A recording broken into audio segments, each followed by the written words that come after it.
बस प्रवेश जी। भारत में और दुनिया के अंदर हिंदू समाज रहता है और वो कानून में विश्वास करता है। कानून में विश्वास है इसलिए वो कार्रवाई का इंतजार करता है, वो सरकार से अपील करता है, वो पुलिस के पास जाता है, वो किसी को यूं ही पकड़कर उसको मार नहीं देता, उसके नखून नहीं नोच देता।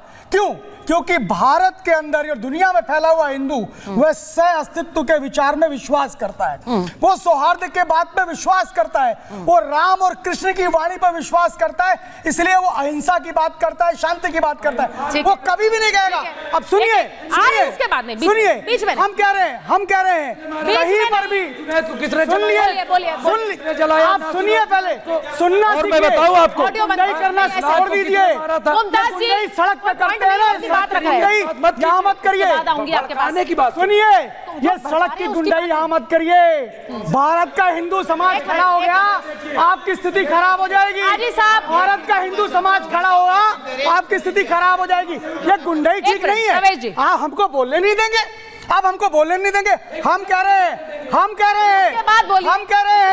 ये भारत है और ये भारत का हिंदू समाज है, इस कारण से इस देश का एक एक व्यक्ति सुरक्षित है।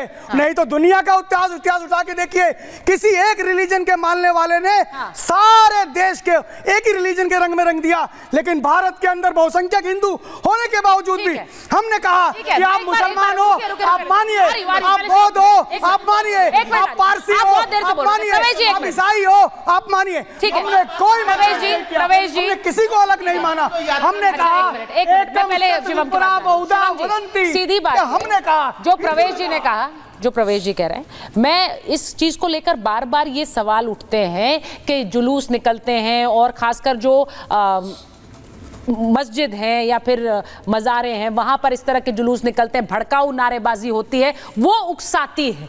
इस पर जवाब आपका क्या है? क्योंकि बहुत से लोग ये देख रहे हैं और सुनना भी चाहते हैं। सुचारिता जी, मैं लड़ना नहीं चाहता, मैं एक चीज बिल्कुल नहीं लड़ना चाहिए। देखिए, इस देश में जुलूस सिर्फ हिंदू धर्म की तरफ से नहीं निकलते हैं, सभी धर्मों के जुलूस लगातार निकलते हैं। सही बात मैं मानता हूं इस हिंदुस्तान में आजादी से पहले भी शबे बारात और ईद पर जुलूस निकलता है।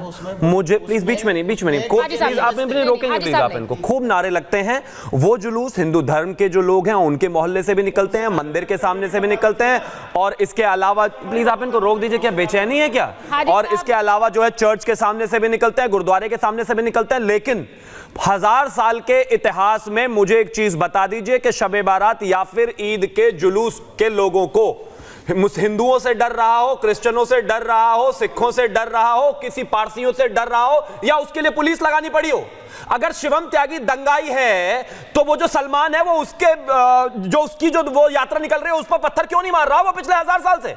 और अगर ये दंगाई नहीं है तो फिर ऐसा क्यों है कि मेरी हर जुलूस पर पत्थरबाजी हो रही है? और एक और चीज इन्होंने कहा, एक पैटर्न है जी, पैटर्न है, यात्रा निकालते हैं और इस वजह से हो जाता है। ये कुछ जगहें हैं, बहराइच छोड़ दीजिए, हावड़ा, गोंडा, कोलकाता, गढ़वा, कौशाम्बी, करीमगंज, गोरखपुर, कुशीनगर, और इसके अलावा त्रिपुरा, और इसके अलावा बंगाल, और इसके अलावा बिहार। ये भाजपा और भाजपा शासित राज्यों का विषय नहीं है। भाजपा का राज है तो भी वहां पर पत्थरबाजी चल रही है, ममता बनर्जी का राज है तो भी पत्थरबाजी, अशोक गहलोत का राज है तो भी पत्थरबाजी चल रही है, जेएमएम का राज है तो भी पत्थरबाजी चल रही है, लेफ्ट का राज है तो भी पत्थरबाजी चल रही है। यानी कि एक समाज के बहुतायत के लोग जो भी हैं वहां पर खड़े वो पत्थर मार रहे हैं और दूसरा पिट रहा है। ये सच्चाई है, ये है पैटर्न और ये है प्रॉब्लम।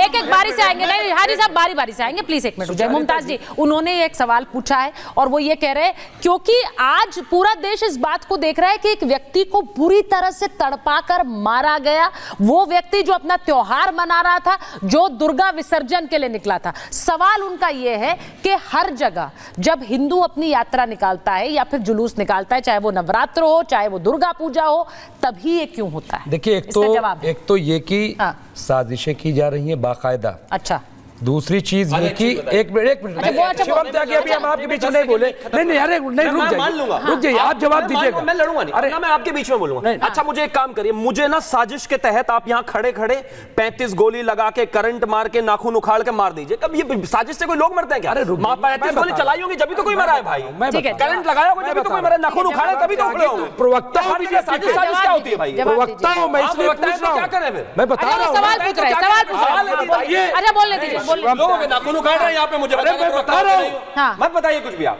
अच्छा ठीक है, जवाब कैसे उखाड़े नाखून? इसलिए उखाड़ा क्योंकि पुलिस वहां पे मूक दर्शक बनी हुई थी। पुलिस उखाड़ रही थी। क्यों नहीं गई पुलिस? क्यों नहीं गई बचाने उस बेचारे को? उस बेचारे को पुलिस बचाने क्यों नहीं गई? मेरा सवाल है आपसे, आप ये बताइए वो लड़का उखाड़ा जाता है। आप कह रहे हैं एक सेकंड, आप ये कह रहे हैं कि शिवम एक मिनट बोलने दीजिए। आप ये कह रहे हैं कि राम गोपाल को बचाने पुलिस नहीं गई, इसलिए उसकी हत्या हो गई? बिल्कुल, मैं सुचारिता जी कह रहा हूं कि आप ये बताइए, नहीं आप शुरुआत देख लीजिए। एक लड़का, एक मिनट रुक जाइए। आपकी सरकार है, आप जवाब दें, सुन लीजिए। एक कोई एग्जांपल दीजिए। आप ये बताइए, छत पे लड़का चढ़ गया, किसी वजह से चढ़ा, वहां हिलाता रहा, डीजीपी सर को लीजिए। तो कानून रेलिंग तक प्रवेश जी एक करके बात कानून कार्रवाई तक गिर करेगा। गई। मैं क्या कह रहा हूँ, रेलिंग तक गिरी, ठीक है। उसके बाद और कुछ हुआ, वो लड़का पकड़ा गया होगा, जैसा कि हुआ, उसके नाखून उखाड़े गए, सब में तमाम जो कि कार हुआ, घिनौना कार हुआ, ठीक है, हत्या की गई, इतना सब कुछ हुआ। सुचारिता जी पुलिस कहाँ थी? एडमिनिस्ट्रेशन कहाँ था? क्या इनकी जवाबदेही नहीं है शिवम त्यागी? बिल्कुल है, बिल्कुल है। क्या अब जवाब नहीं बिल्कुल है, देंगे इस बिल्कुल बात है। का? मेरी बात सुनिए, कहाँ थी पुलिस? मेरी बात सुनिए मुमताज जी। आपके लॉजिक के हिसाब से जहां जहां लिंचिंग हुई है और जहां जहां लोगों को मारा गया बर्बर तरीके से, लिंचिंग, वहां पर पुलिस जिम्मेदार है? वो लोग जिम्मेदार नहीं है जिन्होंने लिंचिंग की, वो लोग जिम्मेदार नहीं है, पुलिस जिम्मेदार है, पुलिस जिम्मेदार है। लिंचिंग अलग है, वहां कैसे अलग है? यहाँ पर किसका था? यहाँ पर भीड़ किसकी थी? एक मिनट, यहाँ पहले क्या यहाँ हुआ पर था? राम गोपाल को मारने वाले भी एक भीड़ थी, आप कह रहे हो एक भीड़ साजिश है? थी। राम गोपाल को किसने ऊपर चढ़ाया? सर लॉजिक तो एक ही होगा, आपके लिए भी और इनके लिए भी। नहीं, किसने ऊपर चढ़ाया? नहीं सर, एक मिनट मुमताज जी, नो लॉजिक करके कौन कर रहा था? तर्क एक ही है, आपके लिए भी और इनके लिए भी। पुलिस उसको रोकती नहीं, मैं कह रही हूँ तर्क एक है। अगर भीड़ ने, आपने कहा पुलिस की वजह से मारा गया, आप उन लोगों को संरक्षित कर रहे हैं जिन्होंने मारा? क्योंकि फिर वहां पर भी वो संरक्षित करेंगे, वो कहेंगे कि पुलिस की वजह से मारा गया, हमारी वजह से। बेचारे को बचाते। मैं डीजीपी सर के पास जा रही हूँ। डीजीपी सर, लेकिन इन्होंने नहीं बचाया। डीजीपी सर, उस बेचारे पुलिस की फेलियर है, यहाँ पर सवाल उठ रहा है, पुलिस का फेलियर है, ये सब कुछ हो रहा था, पुलिस कहाँ थी? उन्होंने कहा अगर मारा गया, क्योंकि मैं तो इसे लिंचिंग कह रही हूँ, इसलिए कह रही हूं क्योंकि एक व्यक्ति अकेला इतना टॉर्चर दूसरे व्यक्ति को नहीं कर सकता। वहां पर भीड़ रही होगी जिन्होंने मिलकर ऐसा हमला किया, और ऐसा वहशियाना हमला किया कि नाखून उखाड़ दिए, सर पर हमले कर दिए, गोलियों के छर्रों से वो बेहोश हो गया, इतना कुछ हुआ।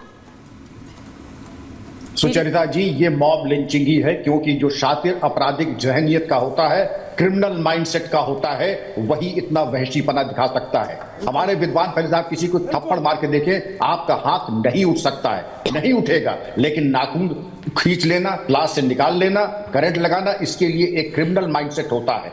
पुलिस से बच करके इन्होंने अपराध तो कर लिया, तो पुलिस का पहला काम था टू प्रिवेंट क्राइम, नहीं हो पाया तो इन्वेस्टिगेट क्राइम, और इन्वेस्टिगेट करने में पुलिस अपनी जिम्मेदारी कंटिन्यूअस है।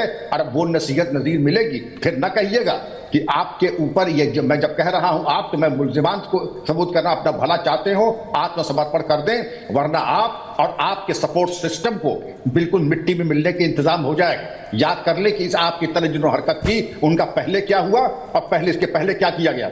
अपनी खैरियत चाहते हैं, जाके थाने में या न्यायालय में आत्मसमर्पण कर दें, क्योंकि पुलिस के ऊपर आप चैलेंज कर रहे हैं ना, तो पुलिस को चैलेंज करना ये छोड़ दीजिए। पुलिस तो आपकी खिदमत के लिए है, लेकिन खिदमत वो लीजिए। नहीं, मैंने अभी बात बोली, देखिए मुमताज जी, मैं एक चीज, नहीं एक मिनट रुकिए, देखिए मैंने अभी जब हाजी साहब, सुनिए, एक एक करके बात करेंगे, अब मैं बोल रही हूँ, आप सुनिए जरा। हाजी साहब को भी मैंने अभी